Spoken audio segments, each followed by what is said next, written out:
Hola a todas y todos. En esta videoclase vamos a abordar diferentes alternativas para justificar el interés científico y social de la investigación. Hemos estructurado la presentación en 5 apartados. En primer lugar, hablaremos del factor de impacto, esta métrica bien conocida por todos. En segundo lugar, nos centraremos en el interés científico. A continuación, hablaremos también de otras dimensiones como son la atención social y la transferencia. En cuarto lugar, vamos a ver algunas dimensiones, algunos elementos que se pueden relacionar con los puntos 2 y 3 del interés científico y también la atención social y la transferencia de este interés científico y social a la empresa, a terceros. Y por último, hablaremos del currículum vitae abreviado adaptado a las recomendaciones de DORA.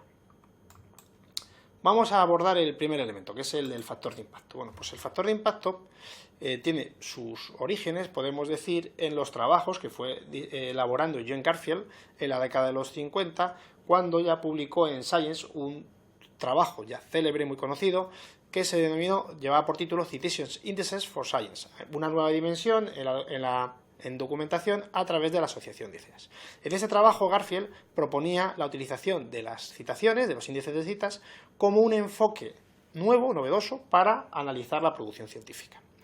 Este trabajo de Garfield adelantó lo que luego él construiría en el Instituto de Información Científica, que fueron sus célebres índices o famosos índices de citas, como son el Science Citation Index o el actual Science Citation Index Expanded, el Social Science Citation Index y el Aran Humanities Citation Index, que daban cobertura a todas las ramas o áreas del conocimiento. En la actualidad, estos índices de citas forman parte de la Web of Science, que es propiedad de la empresa Clarivate.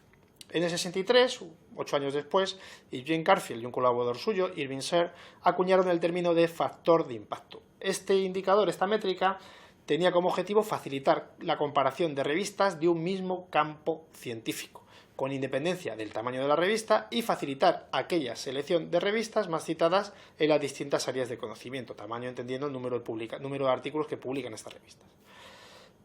Esta métrica propició la elaboración de listados o rankings de revistas científicas, conocido esta herramienta como Journal Citation Reports o Reports, y cuya primera edición se lanzó en 1975. Estamos hablando de herramientas conocidas a nivel internacional y utilizadas en la evaluación de la información científica.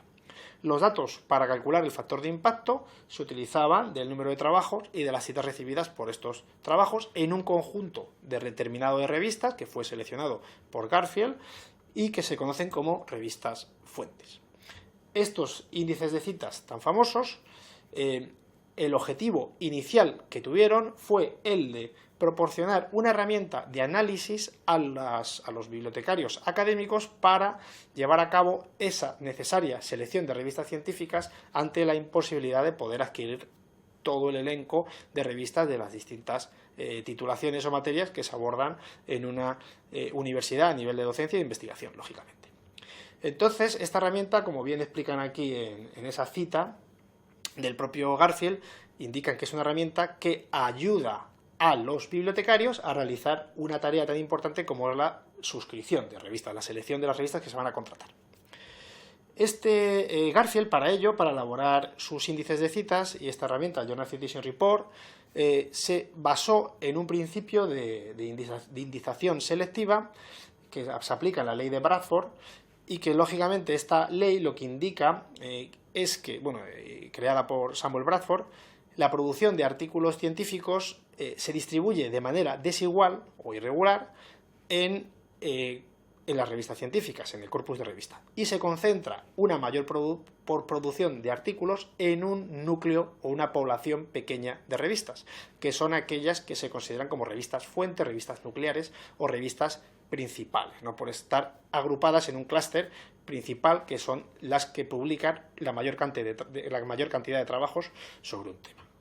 Lógicamente, esta selección original, aunque está basada en la ley de Bradford, etc., supone, digamos, un pecado original, en palabras de Isidro Aguilló, ¿no? ¿Por qué? porque se limita a las revistas que en ese momento Garfield tenía disponibles, como eran revistas de su entorno, ¿no? de revistas anglosajonas, lógicamente, en inglés, de ciertas disciplinas que estaban mejor representadas que otras en el número de revistas publicadas, y lógicamente pues eso derivó en que se excluyó información que estaba disponible, ¿no?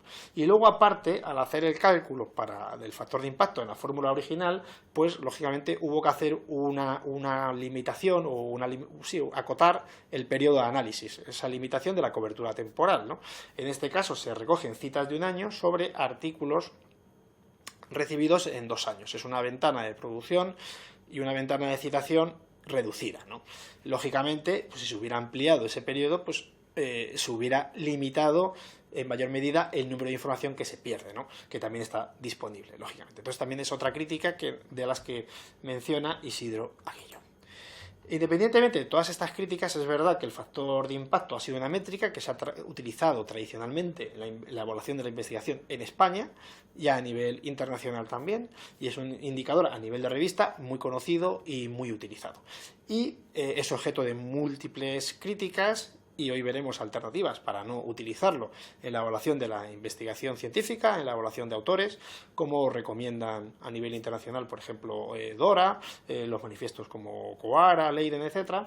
Y podéis ver que son muchos también los autores que dicen que gracias a este procedimiento de evaluación de la investigación ha hecho que la investigación española, cuando se ha adoptado este indicador o estas métricas como un criterio de evaluación, esto ha hecho que la investigación española se haya orientado hacia la internacionalización, ¿no? Haya escapado, digamos, quizá de un ámbito más local. Y a día de hoy es cierto también que España es una potencia mundial en producción científica, como se puede comprobar haciendo la consulta en Estimago Journal and Country Rank. Ocupamos el puesto número 11º en producción científica en el periodo 96 al 2022. Sin embargo, lógicamente hay muchas voces críticas en el uso de este indicador. De hecho, en los próximos años lo más probable, ya estamos en el camino, ¿no?, de que se deje de utilizar a la hora de evaluar a los investigadores, la investigación que se realiza en España.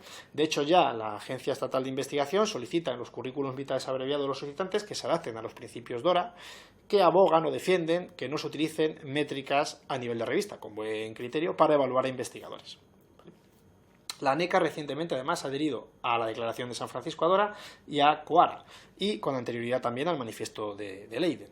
Entonces hay que ver exactamente en los próximos meses cómo se va a conjugar la necesaria rapidez de la evaluación que se requiere en los procesos masivos de evaluación, como pueden ser los esenios de investigación, con el análisis cualitativo del contenido de los trabajos, que parece que se puede prestar más quizá en evaluaciones más abreviadas o resumidas, o incluso en evaluaciones más exhaustivas, como se pueden dar quizá en los proyectos de investigación o las acreditaciones, ¿no?, que son diferentes, digamos, sistemas de evaluación, ¿no?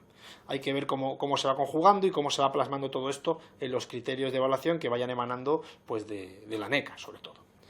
Además de esto, en mayo de 2023 el Consejo de Ministros aprobó la primera Estrategia Nacional de Ciencia Abierta para el periodo 2023-2027, que lógicamente cuenta ha sido elaborada por el Ministerio de Ciencia e Innovación y el de Universidades, y se apuesta también claramente por disminuir de forma progresiva el uso de los indicadores bibliométricos cuantitativos relacionados con el impacto de las revistas y pasarse o evolucionar paulatinamente a un uso mayor de indicadores cualitativos.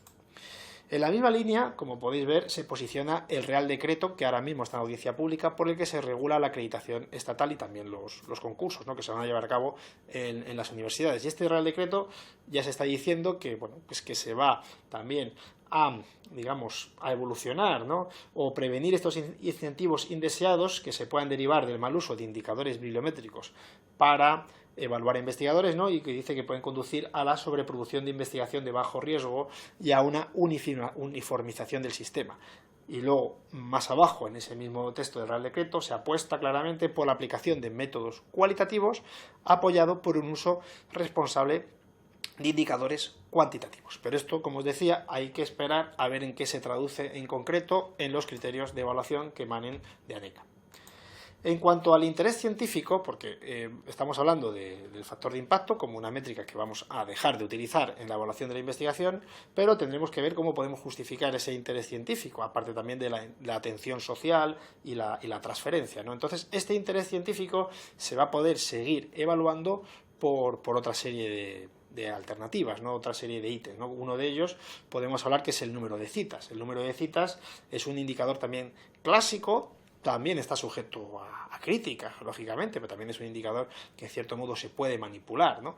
Por parte de conjuntos de investigadores. Pero independientemente de todo lo que he comentado, cuando alguien cita un trabajo, pues es de alguna manera un reconocimiento al interés que ha suscitado ese trabajo en la persona que lo ha leído, ¿no? También se pueden citar con el objeto de crítica, ¿no?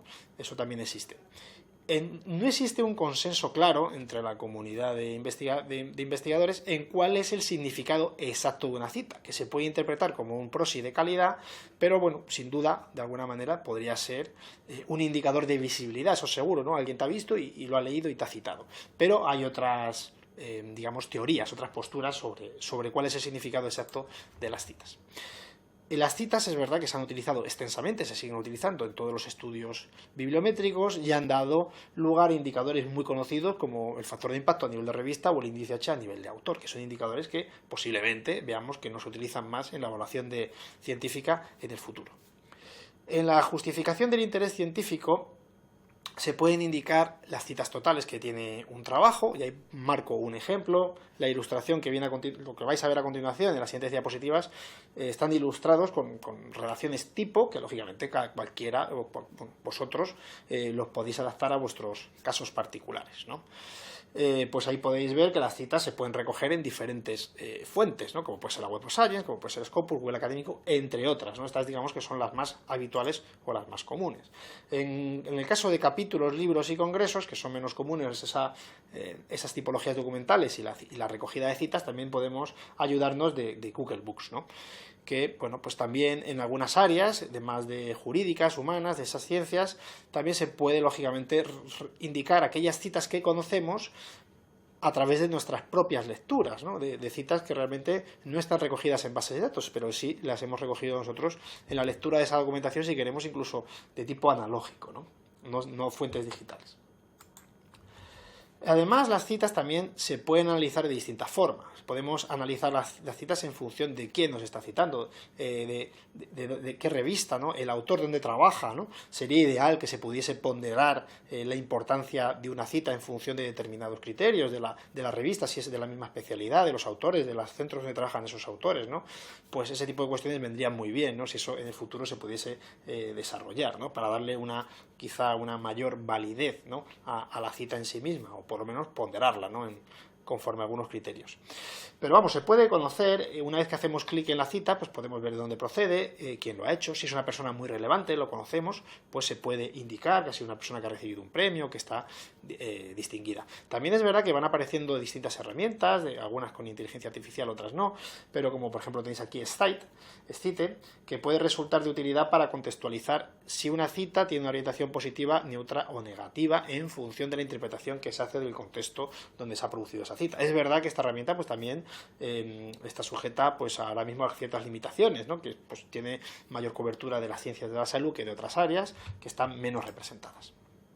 Además, las citas van a permitir hacer distintos tipos de comparativas, de distinta dificultad, más básicas, que puede ser ordenando las citas que ha recibido una revista y viendo si tu trabajo, cómo se ha posicionado en el conjunto de trabajos publicados en esa revista en un año determinado o en un periodo, y luego también podemos recurrir a indicadores normalizados, los que tengan herramientas que dan más indicadores, más allá de la Web of Science o de Scopus, que tengan Insights o tengan Stable o otras herramientas, pues estupendo, pero los que solo tengamos la suscripción básica a FECIT, pues tenemos el indicador File Weight y Citation Impact, que está disponible en Scopus directamente, y es un indicador normalizado a nivel de documento y nos puede servir para ver si nuestro trabajo se sitúa por encima del umbral del 1, será una buena noticia a nivel de citación. También tendremos los file baselines o los percentiles, ¿no? Con la opción de consultar los percentiles de los Essential Science Indicator, o más recientemente el Author Impact Beamplot, que está disponible también en la búsqueda por investigadores de la Web of Science. Y aquellos que tengan acceso a los indicadores normalizados de SAIS o de Saibal, pues tanto mejor, ¿no? Pero vamos, con esto ya tenemos un amplio elenco de herramientas que nos van a permitir analizar la importancia que pueda tener una citación o digamos el nivel de citación que ha obtenido un artículo en el que hemos trabajado, ¿no? En el que somos autores. Otro criterio que se está utilizando actualmente es el prestigio editorial, que eso se utiliza mucho para libros y capítulos fundamentalmente, y hay menos herramientas. Tenemos el Scholarly Publisher Indicator, el SPI, el ranking del CSIC, el sello de calidad de la edición académica. Digamos que estas tres son las herramientas principales que estamos manejando, y un ejemplo de redacción de cómo podríamos justificar el interés científico midiendo lógicamente a nivel de la editorial donde se ha publicado ese trabajo, ¿no? Pues estas serían las herramientas de las que podemos echar mano, ¿no? Las reseñas y traducciones, pues estos son, digamos, datos que son complicados de obtener. Las traducciones habitualmente pues habremos firmado un contrato con el editor de traducción y ahí tendremos una información sobre ello. Las reseñas pues se puede utilizar Dialnet, que es una buena fuente para localizarlas, y otras que podamos conocer por nuestra propia pesquisa o investigación que hemos realizado. En cuanto a los congresos, pues hay algunas también herramientas, sobre todo para la ingeniería, digamos, informática, que se vienen utilizando, pero una serie de criterios transversales para todos son estos que vienen aquí, ¿no? Valorar o justificar la importancia de que es un evento periódico que va rotando las sedes y que son sedes internacionales en la medida de lo posible, ¿no? El porcentaje de especialistas extranjeros que están en el comité científico, el número de miembros del comité científico, el idioma oficial del congreso, quién lo organiza, esa sociedad científica, quiénes son los destinatarios, etcétera, ¿no? Entonces, esto digamos que es transversal, y luego también existen herramientas específicas para algunas áreas. Y ya cerrando este segundo bloque del interés científico, vamos a pasar a otro quizá más difícilmente objetivable, que es el de la atención social y la transferencia. Este tercer bloque digo que es más difícil objetivable porque no se basa tanto en algo que estamos más acostumbrados, ¿no? Como es las citas y otro tipo de referencias, herramientas que manejamos en nuestro día a día, ¿no?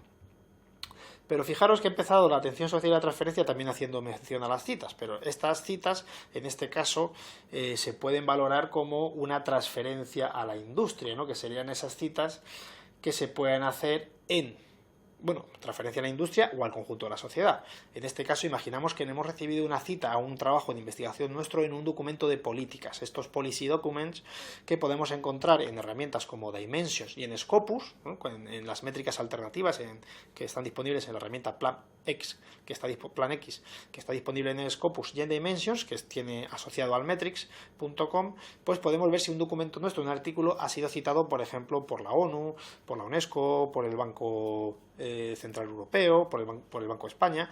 Entonces eso le daría un peso adicional a nuestra investigación porque un organismo oficial se ha hecho eco de nuestro trabajo, y eso lógicamente pues es un impacto que ha tenido en nuestra investigación más allá de la academia, lógicamente, ¿no? Y también las citas en patentes, que me estaba adelantando antes, ¿no? El impacto tecnológico. Estas se pueden consultar también en herramientas como Lens, también las tendremos en el IEEE Score, en Google Scholar, en Scopus. Bueno, pues se pueden localizar también citas a patentes. Si está citado, lógicamente, has encontrado citas a tu trabajo desde una patente, pues tanto mejor, ¿no? Y luego, además de estas citas, que digamos que forman parte de la bibliometría tradicional o clásica, que parece que se quiere dejar de lado o desterrar, hay otras métricas que se conocen como métricas alternativas, que tienen sus orígenes en 2010, con el manifiesto de Jason Prim y colaboradores, y aquí se aportan, digamos, otros pilares para evaluar la investigación científica, ¿no? Como puede ser el uso, que tengan peer review, las citas, y también las métricas alternativas, como puede ser las veces que un documento se marca como favorito, interacciones o comentarios en redes sociales, descarga, etcétera, ¿no?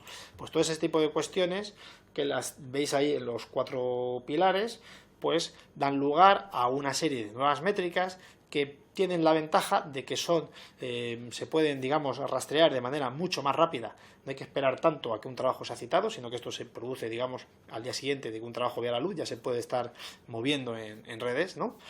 Y, lógicamente, el desarrollo de estas métricas ha dado lugar a la necesidad de que se desarrollen herramientas agregadoras de estas métricas para poder, digamos, analizarlas, ¿no?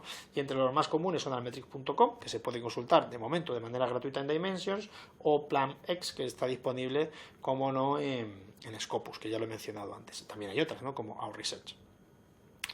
Entre los problemas que tienen estas métricas es que se calculan fundamentalmente principalmente o únicamente para documentos que disponen de DOI, ¿vale?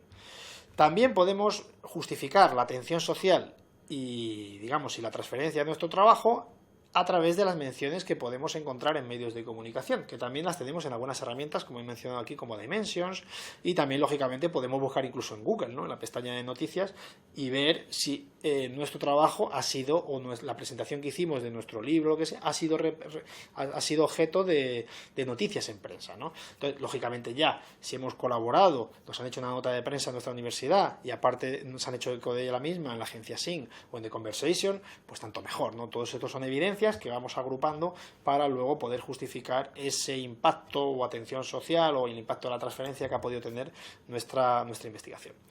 Twitter también nos va a dar una serie de interacciones, lógicamente, al igual que las citas, las métricas sociales en muchos casos también se pueden manipular, lógicamente, ¿no? Pero las menciones e interacciones en Twitter pues también están disponibles en Dimensions, en Scopus.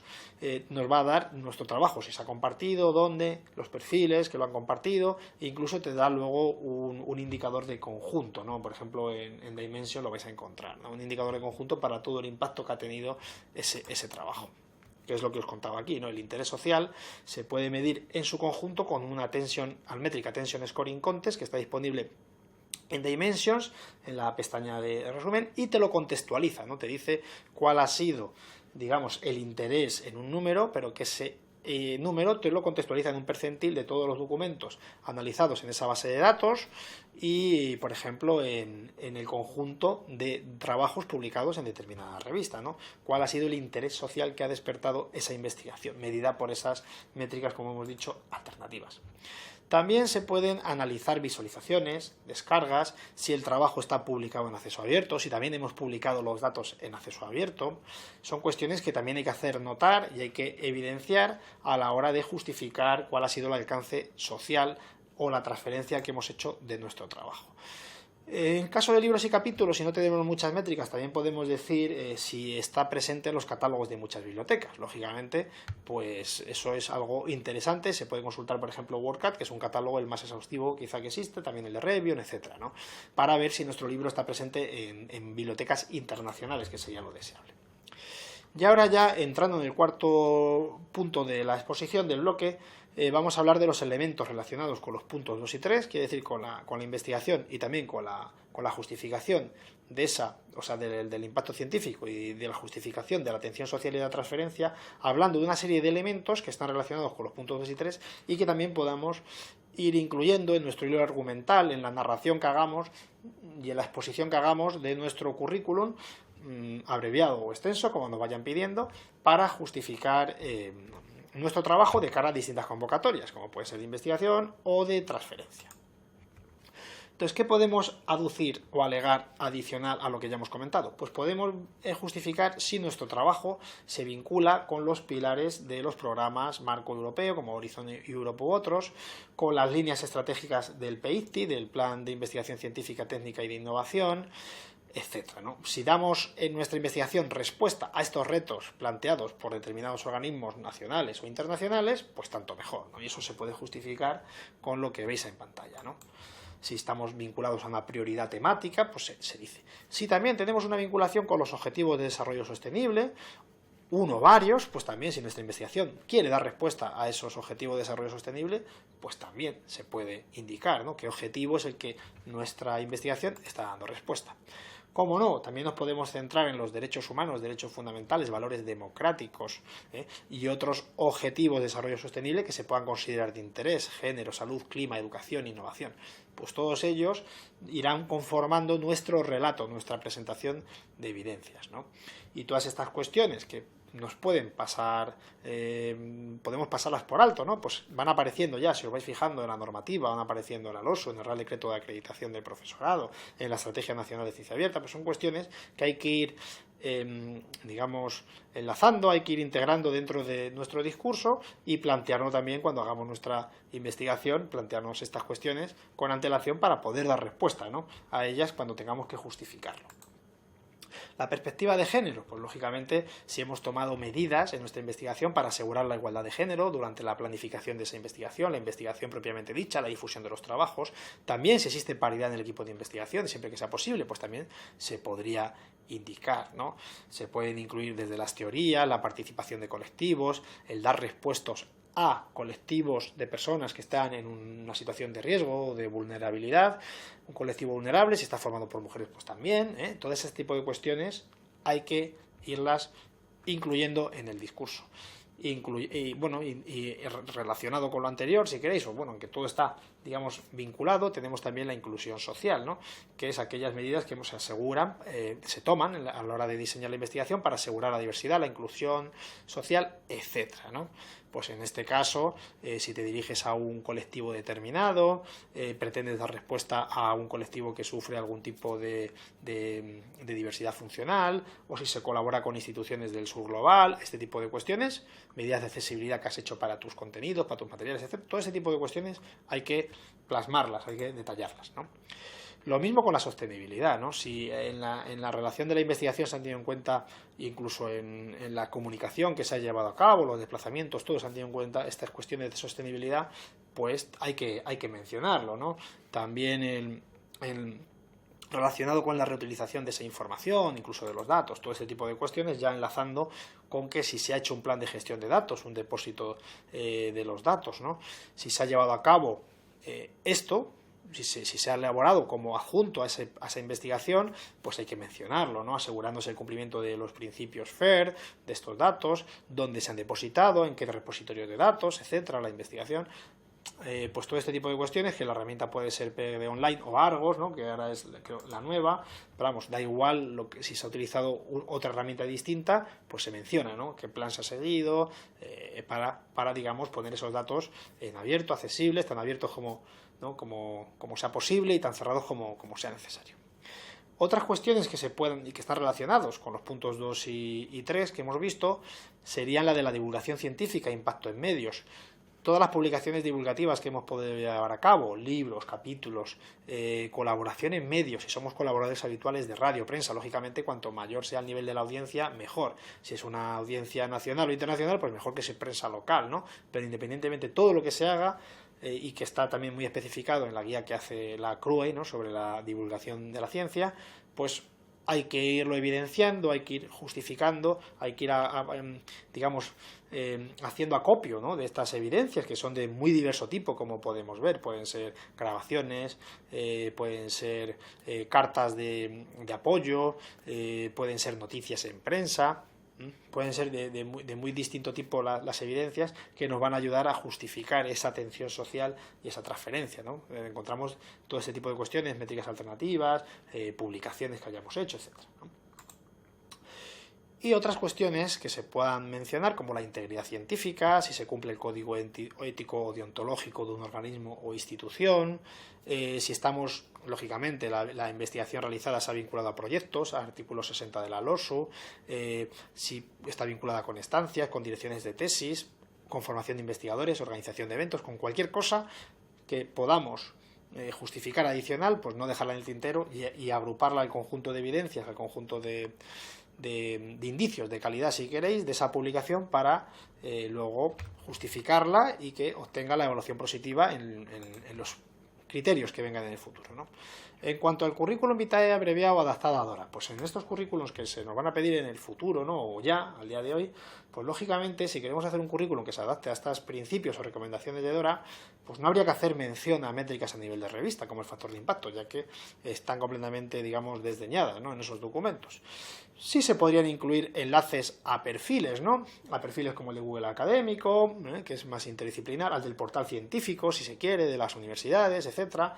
Herramientas comerciales es posible que bueno, ya de hecho no gustan, ¿no?, como tal, pero bueno, si lo tenemos, lo hemos cuidado y demás, pues oye, pues se puede añadir, ¿no? Luego ya el evaluador lo podrá omitir, ¿no? O hacer caso omiso o no incluirlo en los comentarios de evaluación, ¿no? Pero también es verdad que se pueden señalar el número de publicaciones totales, los hitos principales, ¿no? Que consideramos de nuestros artículos, ¿no? Si son muy citados o han tenido un premio o un impacto social elevado, lo presentamos en tal jornada, lo que sea, ¿no? Todas esas cuestiones se pueden ir justificando.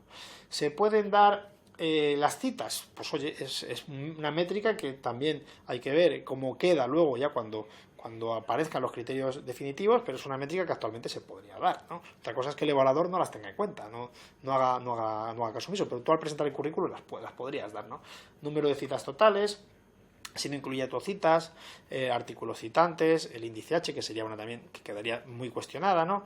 El percentil Blaine-Plot para determinados artículos, o el global, o para un periodo de tiempos, el porcentaje de documentos que tenemos en acceso abierto, este dato posiblemente lo tengamos que calcular, en los portales científicos muchas veces ya también nos viene ese dato, tramos de investigación y de transferencia que tengamos reconocidos, pues eso podría servirnos a modo de presentación. Y luego nos van a pedir que seleccionemos un conjunto de aportaciones. A lo mejor ya no se hacen las evaluaciones por todo el currículum, sino por 10, 15 aportaciones que consideramos más relevantes y que hagamos una descripción más narrativa o cualitativa, ¿no? Pero igualmente, pues ahí se puede hacer, digamos, una presentación de este tipo, indicando siempre, lógicamente, si está o no en acceso abierto, si los datos están también o no en abierto, si está relacionado con una línea de investigación determinada, con una línea estratégica de los programas Horizonte o lo que sea, si tenemos cualquier nota, cualquier distinción, característica que pueda tener esta publicación, pues lógicamente hay que evidenciarla. Y luego, muchas veces dicen, seleccione usted 10, es que tengo 40, ¿no? Pues a lo mejor sobre una dimensión de tu carrera, una línea de investigación, pues destacas una o dos publicaciones, pero luego puedes seleccionar otras que están relacionadas con ella, ¿no? Dando esa referencia, o de un proyecto de investigación, digo, oye, pues he seleccionado esta publicación o este proyecto, pero es que aparte luego también tengo otros dos proyectos anidados o relacionados, y aquí los quiero mencionar, ¿no? Pues ese tipo de cuestiones también hay que tenerlas en cuenta. Y luego ya en el apartado ya de otros méritos, se puede mencionar la distribución de publicaciones por año, luego ya el evaluador que le dé el peso que considera. La participación en proyectos, pues lógicamente los que tengáis ya una trayectoria medianamente dilatada, esto habrá que resumirlo, ¿no? Porque los caracteres que tenemos para presentar un currículum abreviado, pues no son extensos, entonces habrá que hacerlo, ajustarlo muy muy bien para que quepa, ¿no? Sin más. Luego, si se ha realizado labor como editor de revistas o se pertenece al consejo editorial de revistas científicas, cualquier actividad de evaluación que se haya hecho, ¿no? Desde certámenes de jóvenes investigadores a evaluación en revistas, proyectos en las agencias nacionales, internacional, etcétera, ¿vale? Pues todo eso hay que mencionarlo.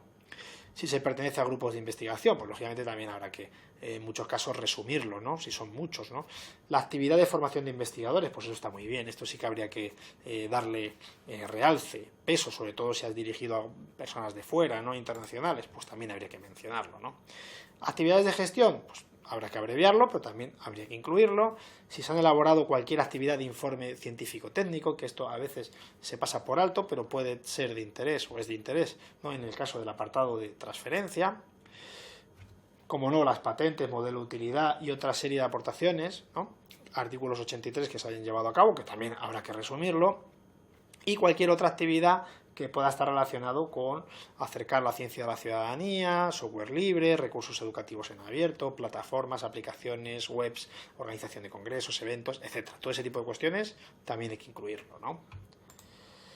¿Cómo nos van a evaluar? Pues puede ser que es verdad que los evaluadores, que sois vosotros mismos como investigadores, pues luego recibáis instrucciones para no mencionar nada relacionado con métricas, ni con citas, ni con publicaciones, ni con totales, ni nada, en los informes de evaluación. Otra cosa es que cuando tú los pongas ahí, pues al final haya un efecto de anclaje o la dinámica pues puesta en desterrarla, ¿no? Estamos acostumbrados a evaluarnos conforme a unas métricas y esa transición mental pues a lo mejor lleva unos meses, ¿no?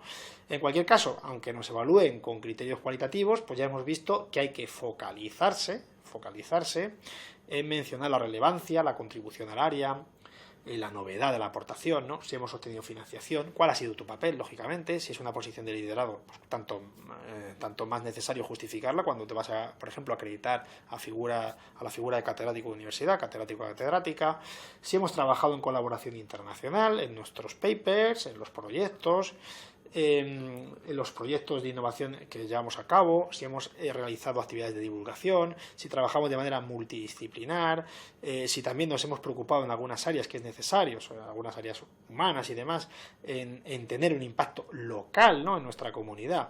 Y luego otra serie de valores que se pueden trabajar, si hemos publicado en abierto, tanto la investigación como los datos, como el software, como incluso el Open Peer Review, cuestiones que se puedan ir añadiendo, la ciencia ciudadana, el pluralismo científico, los valores democráticos, pues todas estas cuestiones, sostenibilidad, perspectiva de género, todas estas cuestiones que hemos ido viendo, habrá que irlas incluyendo para que el evaluador, aunque sea una evaluación más de corte cualitativo, pues no reciba, bueno, pues que nuestra solicitud sea valorada con los mejores ojos, podemos decir, evaluador o evaluadora, ¿no? En cualquier caso, espero que la no utilización de indicadores bibliométricos o el mero apoyo de indicadores cuantitativos no suponga una erradicación de los datos, ¿no?, o una omisión de los datos, porque como indica en una cita el profesor Juan Carlos Pérez González, es verdad que los datos no son neutros, pero menos neutro es no tener datos, o peor aún, no querer tenerlos. Un saludo.